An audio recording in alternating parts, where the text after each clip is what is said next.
Okay, it looks like we're live. Hi everyone. For those new here, my name's Nicki. I'm an author and editor, and I post videos here on YouTube about writing, editing, reading, and all the other things I love. Today I'm here for my end of the month wrap up of all the film and TV I've been watching. So it's a shortish one today. I've had a few longer series that I've been going through, so I haven't watched as much, but I'm looking forward to talking about them with you. I'm going to kick straight off and say, let me just get rid of this banner. There we go. Okay, so I watched two series on Crunchyroll, two anime series this month. The first of those was Kiss Him Not Me, which was one I'd heard about through my friend Alina. I would say I liked it overall. The premise of this show is there's a young girl and a otaku girl, a geeky girl, who is really into BL, to boys love.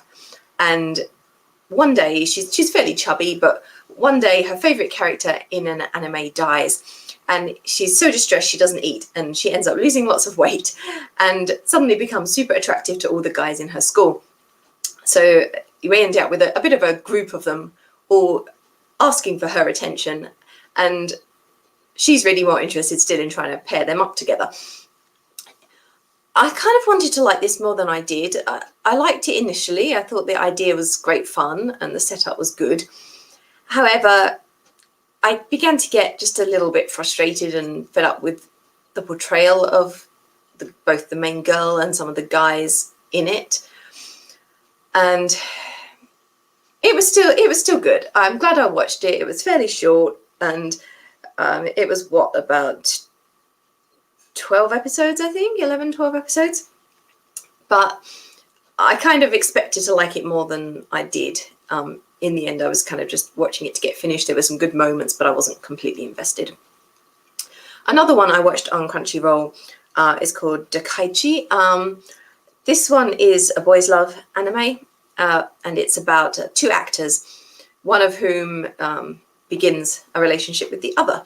And they're obviously trying to keep this secret from the public. So there's that kind of hidden aspect of it. It's a typical boys' love. There's a little bit of dubious consent, at least at the start. But I found this essentially quite enjoyable. I liked the characters. I enjoyed some of the humorous situations they ended up in. And overall, this is one I definitely had great fun watching. So if you're into boys' love, it's one I recommend. So moving on then to Netflix, which is where I watched all the rest of the stuff I've been watching this month. First off, the only film I've watched was Romance Doll. This is a Japanese movie.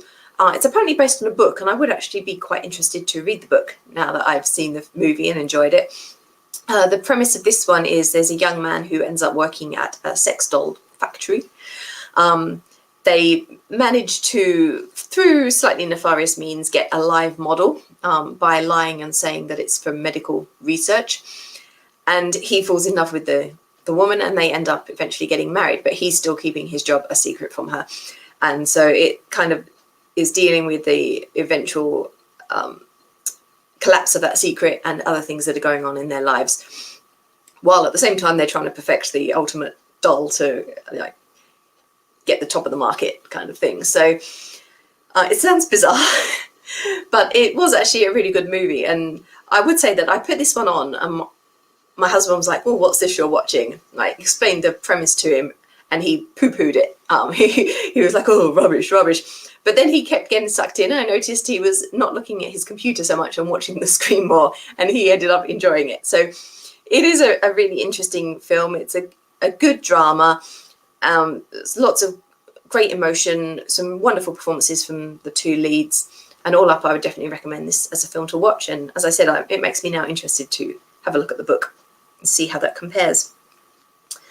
So now we're moving on to series. So first off, I finally finished 7 Deadly Sins, Nanatsu no Taizai anime, series 1 through 4 on Netflix. This is an interesting one. I really liked the premise. I loved some of the characters. Ban is fantastic. But I kind of felt the earlier seasons were better. Overall, it was good. It was enjoyable, bit of fantasy, adventure, lots of humor. I didn't like the animation as much, though, in the final series. It just didn't seem quite as smooth as it had in, say, series 1 and 2 in particular. But if you're into fantasy anime and like a few laughs along the way, this is definitely one I would recommend. The premise of this one then is there's a princess. Her kingdom has kind of been overtaken a little bit by these holy knights who want to wage war against demons. And they're kind of usurping all the power from her father, the king. So she goes off in search of the legendary team of warriors, the Seven Deadly Sins. These guys were originally holy knights, but then they were ostracized for after being framed for a crime. And they've splintered off and all gone their separate ways. So she is trying to collect them all back together to help her. I won't say too much more than that. It becomes a bit of a war between angels and humans and demons with giants and fairies and various other groups along the way. So if that sounds like your sort of thing, you could check it out. So now we're moving on, I think, solely to, yes, we've got 3 Korean drama series that I've watched. The first of these was My Love from the Star. As the title might suggest, this is about an alien he's come down to Earth with his compatriots on a bit of a research mission, but due to some unforeseen events, he gets left behind.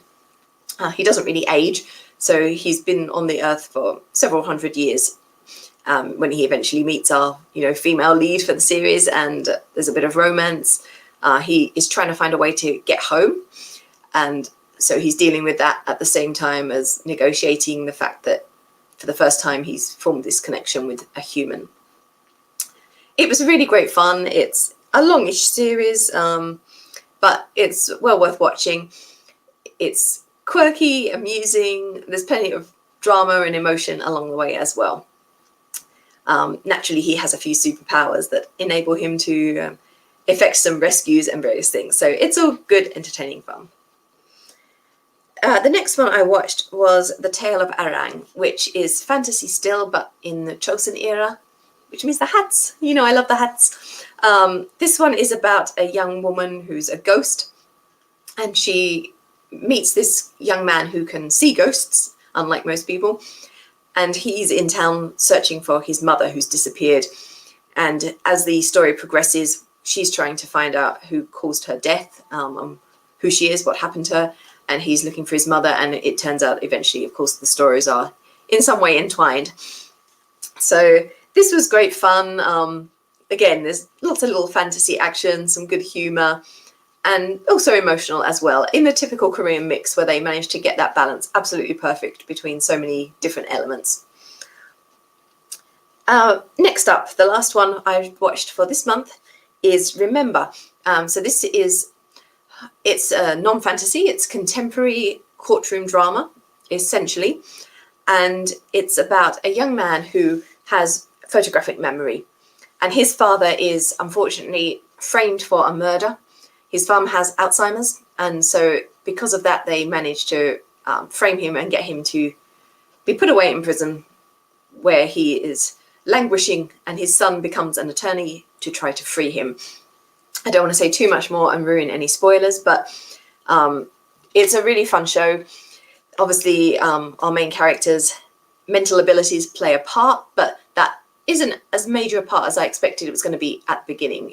It kind of introduces him a bit and it helps him out now and again, but it's not the principal focus. It's more on the relationships between the different characters, including the lawyer who was defending his father and the big corporation head and his heir who are involved in the crimes.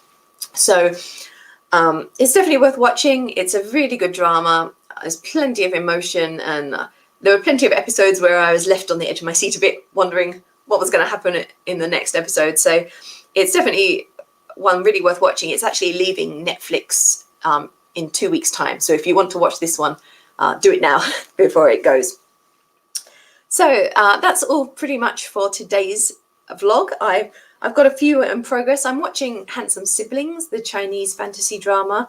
I'm a bit slow getting through that one. I haven't fully got into it. I'm kind of invested enough that I do want to see how it ends now, but I'm not so caught up in it that I'm desperate to watch the next episode, and my husband's not very keen on this one, so I can only watch an odd episode now and again. So I might finish it by the end of October. We'll see. It may be November. We'll see how we go, because it is a 40-odd episode series. I'm also watching School Nurse Diaries, a Korean fantasy drama. This is quite a short series and I should finish this one tonight, so I'm going to tell you all about that one at next month's vlog. I will end there for now. I'm going to be back in, say, 10-15 minutes-ish when I will be doing my book reviews for September, just the wrap-up of those as well. So I hope you'll join me again then. I'll be back soon, as I said. Bye for now, everyone.